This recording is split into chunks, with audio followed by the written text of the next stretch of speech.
कुछ लोग अभी भी इस गलत फहमी में जी रहे हैं कि हालत इतनी भी खराब नहीं है देश में। डेमोक्रेसी, लोकतंत्र ठीक ही तो चल रहा है। इलेक्शन हो रही हैं, आगे भी होती रहेंगी।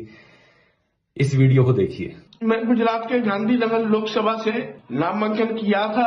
मुझसे जबरदस्ती फॉर्म वापस दिलवाया जा रहा है। मुझे हाईजैक कर लिया गया है। अमित शाह साहब के लोगों ने मुझे हाईजैक कर लिया है। हो सकता है हमारी मौत भी हो जाए, मुझे मार भी दिया जाए। ये इंसान है जितेंद्र चौहान। गांधीनगर की लोकसभा सीट से ये इलेक्शन लड़ना चाह रहे थे, लेकिन इन्हें धमकाया गया और इन्हें अपना नॉमिनेशन विड्रॉ करना पड़ा। इकलौते नहीं है ये। गांधीनगर की लोकसभा सीट वही सीट है जिससे अमित शाह इलेक्शन लड़ेंगे, और इस एक सीट पर 16 अलग अलग कैंडिडेट्स ने अपने नॉमिनेशन को विड्रॉ कर लिया है।